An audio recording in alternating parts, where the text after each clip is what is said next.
Olá, meu querido aluno, seja muito bem-vindo à nossa aula de Direito Administrativo. Nós estamos efetuando o estudo dos poderes da administração pública. Os poderes da administração pública, de uma forma geral, são prerrogativas concedidas aos agentes públicos, aos representantes do Estado, para que, no exercício das suas funções, sempre buscando o bem comum, venham a melhor desempenhar, ou melhor, sirva de meio necessário para alcançar o objetivo que eles têm, que é sempre a supremacia do interesse público sobre o interesse privado.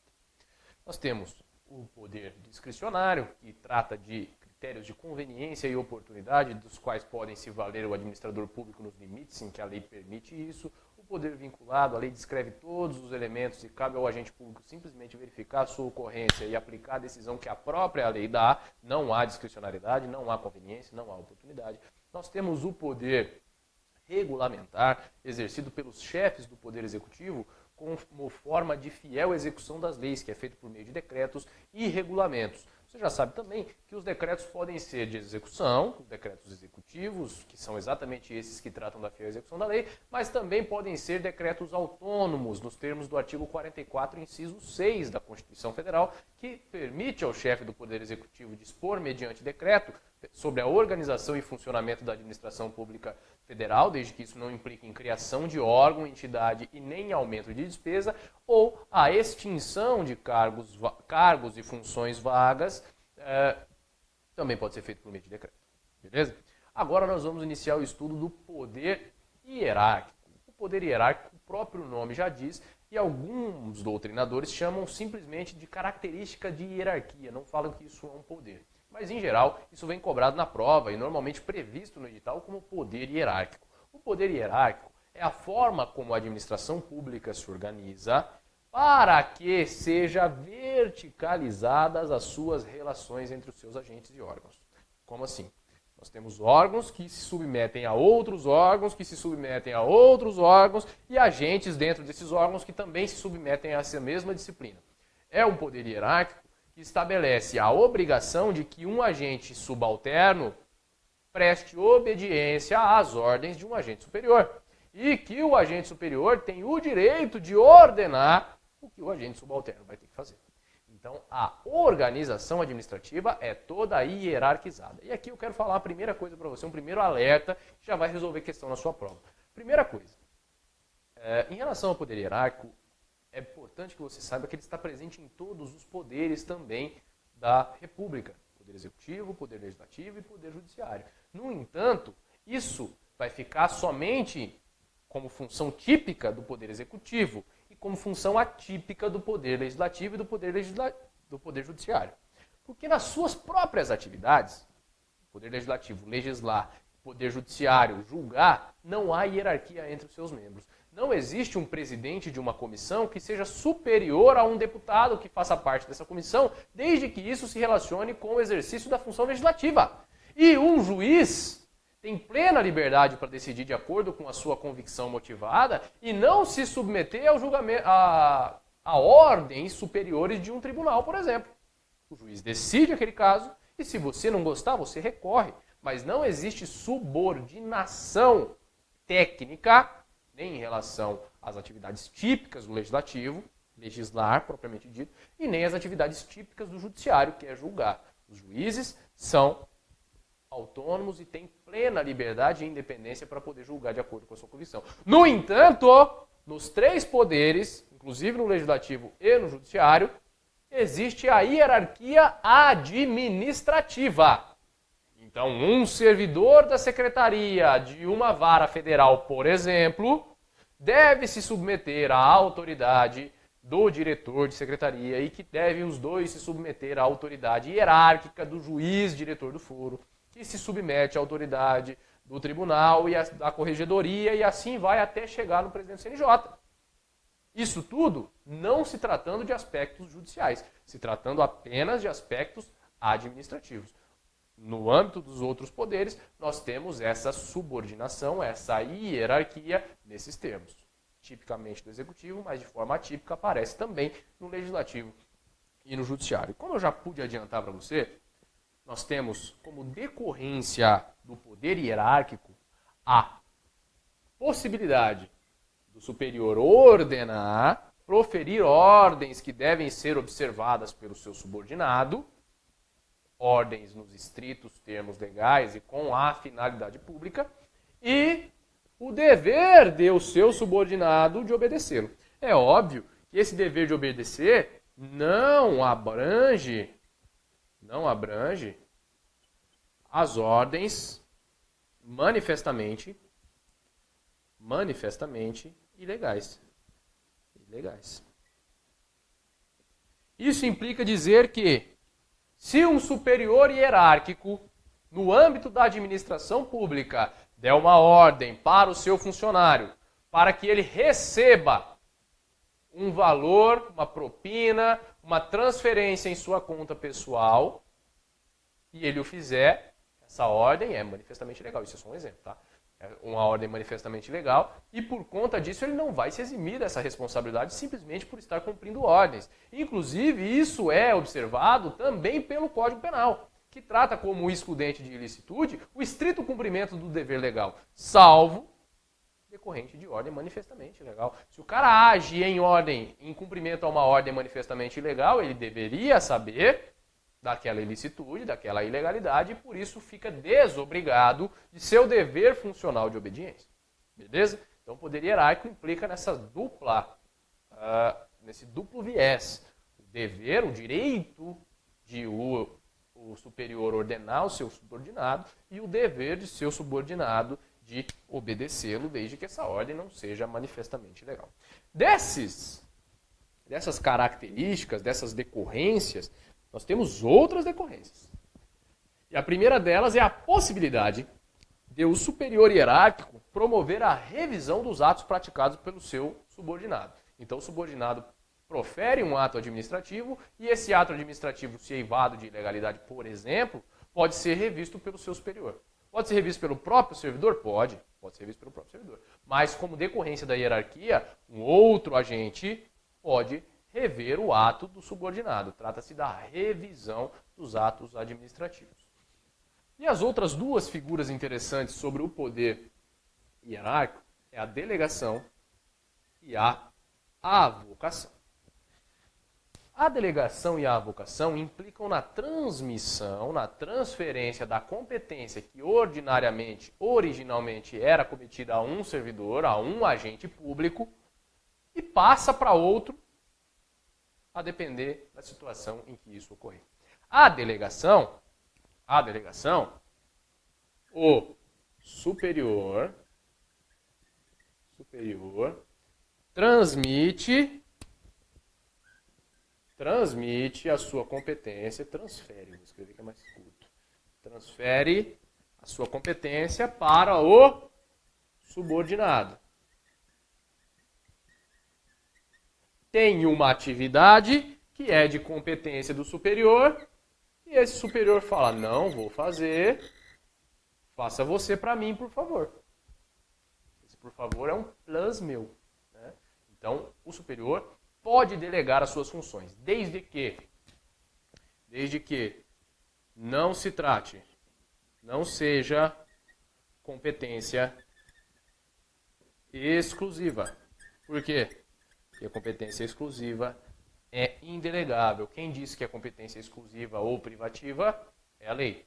Então, a lei não designando de exclusiva a competência, ela pode ser perfeitamente delegada do superior para o subordinado. Outra situação em que é vedada a delegação é para a apreciação de recurso. Por quê? Porque se a lei, apreciação de recurso, se a lei ouve por bem estabelecer o duplo grau de jurisdição administrativo, vamos chamar assim, ela quer que aquela matéria seja reapreciada por outra pessoa. Aí o agente subordinado profere a sua decisão naquele caso e manda para o superior dele apreciar o recurso. Aí o superior dele fala assim, não, vou delegar para você a apreciação desse recurso aqui e você aprecia de novo. Essa hipótese é vedada porque vulnera a eventual previsão do duplo grau de jurisdição administrativo. O duplo grau de jurisdição, tanto administrativo como judicial, não está previsto expressamente na Constituição. mas decorre de alguns princípios constitucionais e normalmente vem estabelecido pela lei. Tá? Então essas situações não admitem delegação e a delegação, como regra, é permitida.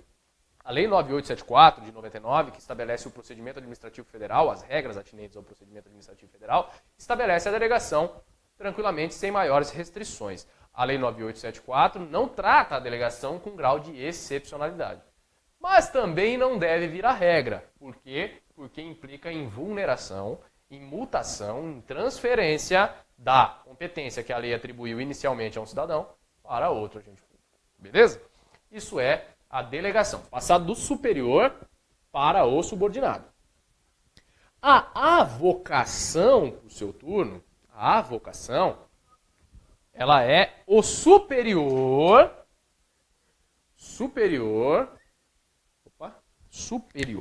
puxando para si,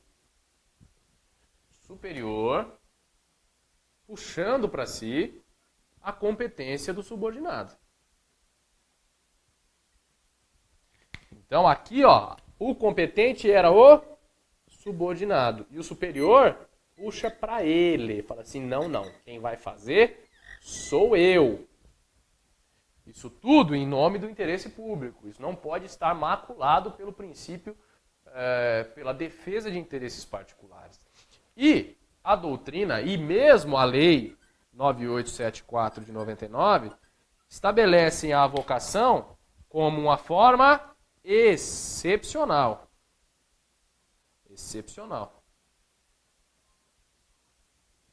Ela é excepcional. Por quê?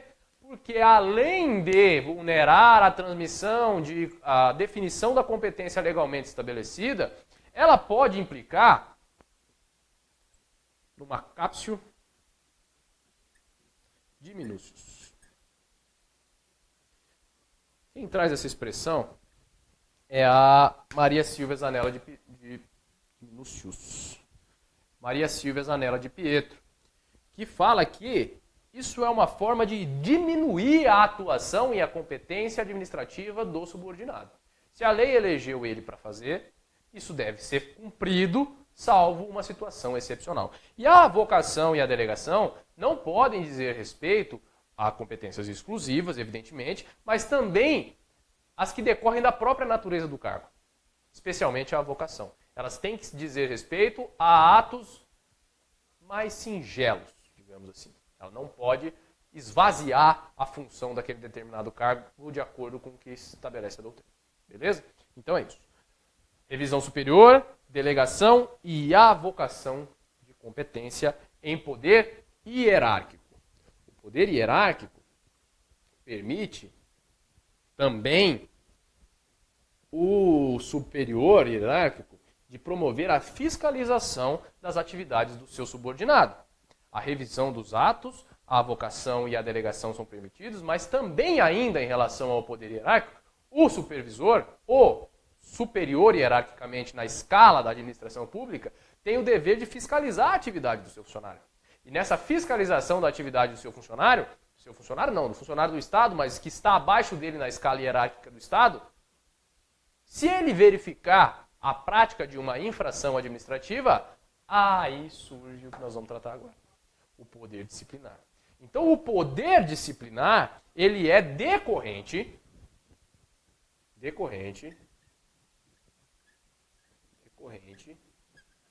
do poder hierárquico. E isso é uma questão lógica. Se o superior hierárquico pode e deve promover a fiscalização da legalidade da atuação do agente que ele é subordinado, é o chefe fiscalizando a atividade do chefiado. É o chefe fiscalizando a atividade de quem presta serviço com subordinação a ele. E diante disso, constatar uma irregularidade, cabe a esse chefe apurar. Até aí nós estamos diante do poder hierárquico. Constatada a irregularidade, apurado em procedimento, nesse procedimento que tem por objetivo a aplicação de uma sanção, surge o poder disciplinar. E eu, quando estudava com maior frequência para os concursos públicos, para gravar a diferenciação entre o hierárquico e o disciplinar, eu fazia um joguinho de palavras assim, e falava discipunir. poder de se punir. Então, o poder disciplinar é o poder de que gozam as autoridades públicas, os agentes superiores, de aplicar punições.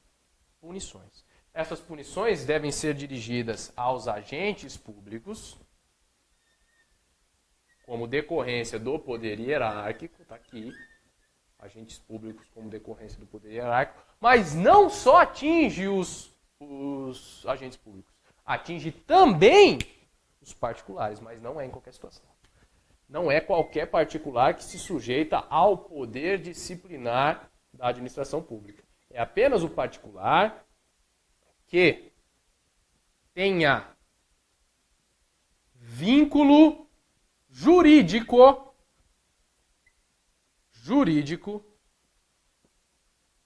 com a administração. E esse é o ponto com a administração. E esse é o ponto de diferenciação principal entre a aplicação de punição como decorrência do poder disciplinar e a aplicação de sanção como decorrência do poder de polícia. O poder de polícia aplica sanção para particular. E esses particulares que se sujeitam ao poder de polícia são todos os particulares. Diferentemente do particular que se sujeita ao poder disciplinar. O poder disciplinar é aplicado aos agentes públicos em decorrência da hierarquia que estabelece, que define todo o sistema da administração pública.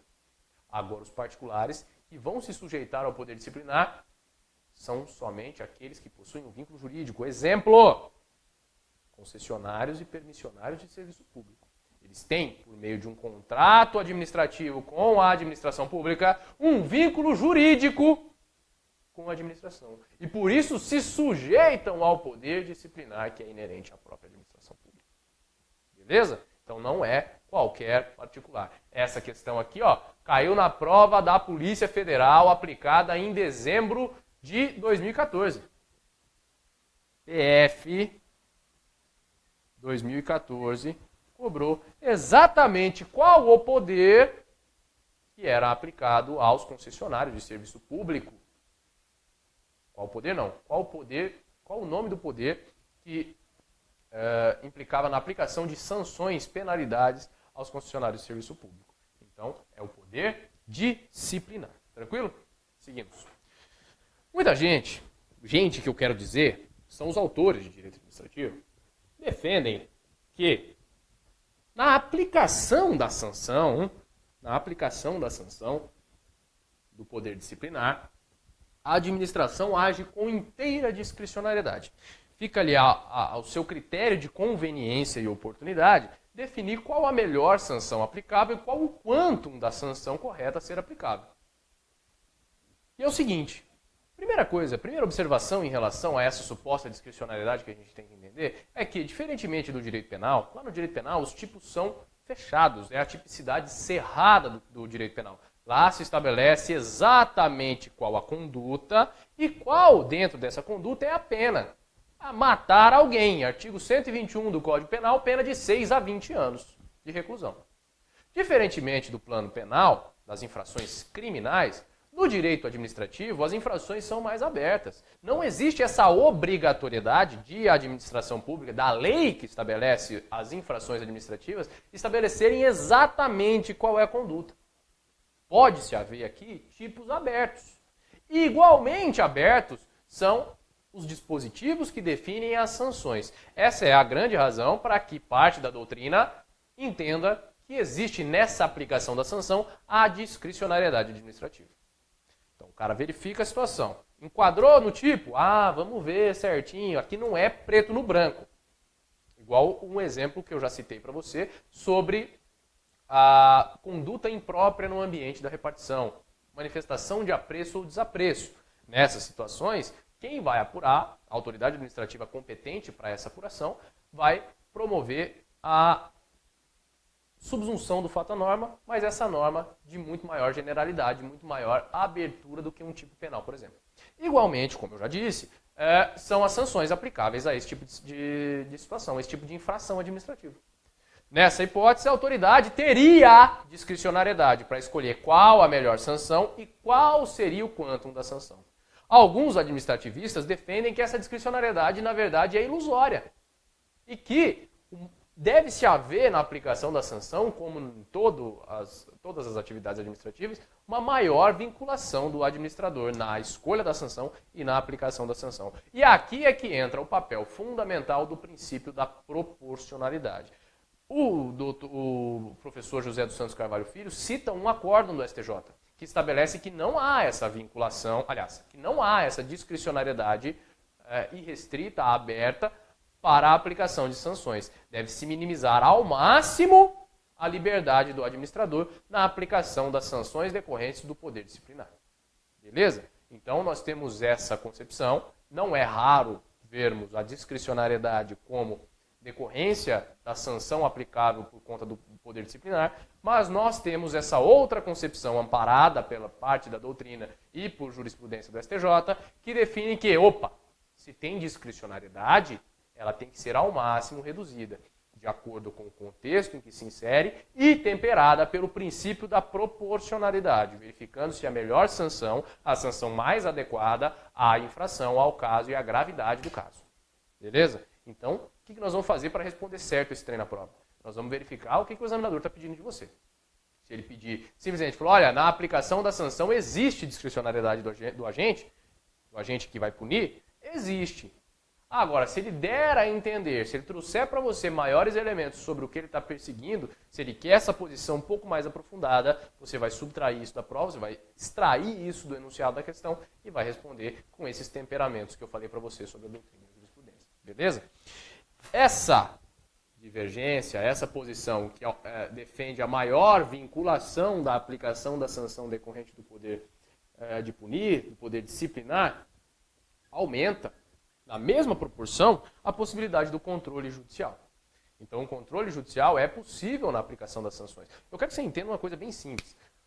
Não existe discricionariedade no agente superior se ele vai apurar ou não a falta praticada pelo seu subordinado. Ele é obrigado, diante de uma irregularidade, o superior hierárquico é obrigado a apurar a falta do subordinado. A discricionariedade seria só lá no final, quando já devidamente apurada a infração, conclui-se pela ocorrência da infração, falou, qual é a melhor sanção para esse caso? Se a lei permite uma sanção de suspensão de 30 a 90 dias, por exemplo, ele vai ter que aplicar uma suspensão e escolher qual é o melhor período mais adequado à gravidade da sanção.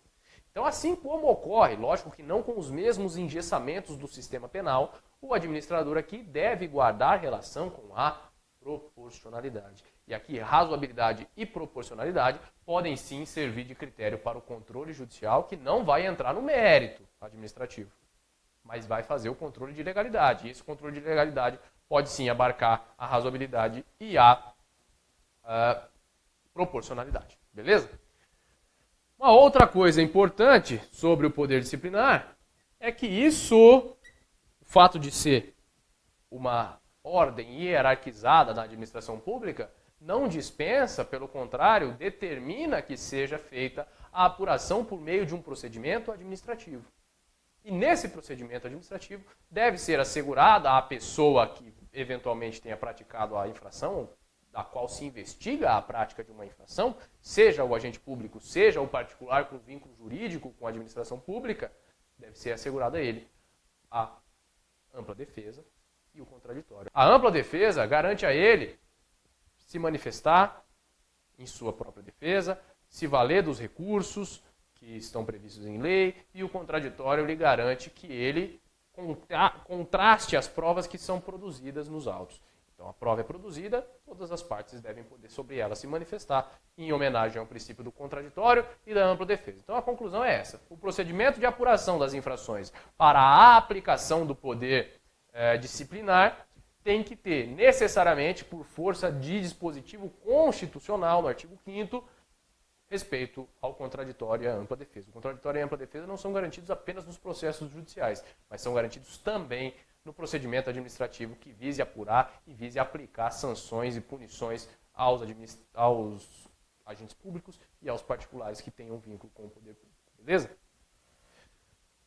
Dito isso, a gente passa para mais um poder, e fatalmente é o poder que mais é cobrado nas provas, que é o poder de polícia.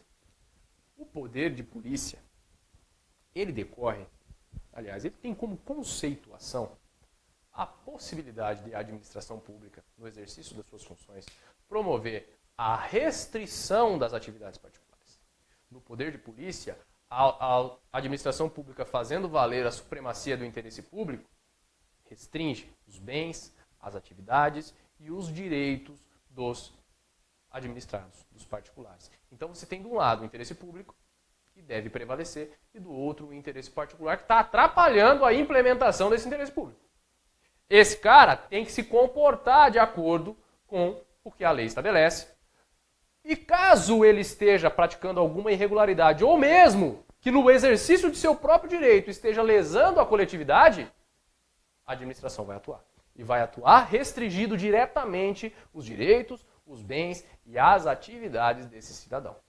O conceito de poder de polícia é esse, a possibilidade, a prerrogativa, melhor dizendo. Poder, quando a gente trata de poder da administração pública, a gente sempre está tratando de prerrogativa. Então é a prerrogativa de que goza o poder público que lhe permite, seja por atos normativos, lei e atos normativos inferiores à lei, atos normativos secundários, seja por meio da fiscalização efetiva e da aplicação de sanções, restringir ou condicionar o exercício de atividades pelo particular, o usufruto e o gozo dos bens dos particulares e os direitos desses particulares. Então, a administração pública atua diretamente na restrição dos direitos e garantias individuais do cidadão.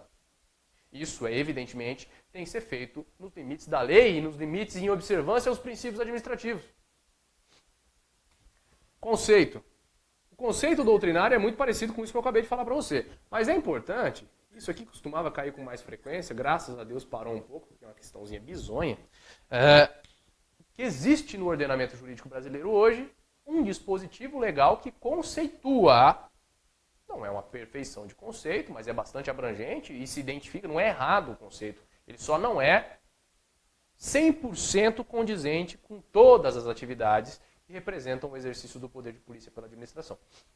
Que é o artigo 78 do Código Tributário Nacional. O artigo 78 do Código Tributário Nacional tenta exaurir as atividades que representam o poder de polícia, mas na sua essência ele é correto. Ele não esgota, mas ele não tem incorreções. O exercício do poder de polícia está lá no CTN porque o exercício de poder de polícia constitui fato gerador de um tributo.